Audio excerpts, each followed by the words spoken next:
So, attorney, di ba dati nagka-issue kayo ni Bea Binene? Kumusta na? Kami po siguro a few years ago, 5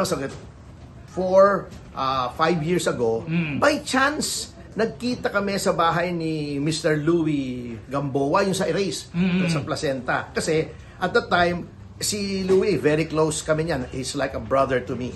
Hindi ko alam na nandoon pala pupunta rin si Bea. Medyo dramatic pa nga yung eksena, natatawa ko eh. Hindi naman sinasabi sa akin itong lokong si Louie. Nag-CR ako. Okay. Paglabas ko nandun si Bea sa kayong mom niya. Okay. So medyo awkward nung una, pero ako na nag-break the ice. Oh. Sabi ko, Bea, nandito na rin tayo.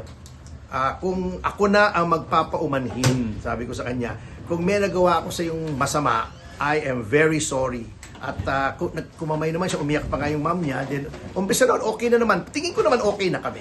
At least kung hindi man kami magkaibigan, sana wala na yung samaan ng loob ng dati. Ayan, bongga naman pala, attorney. Oo. Sino pa nakabatian mo? Si Bea lang?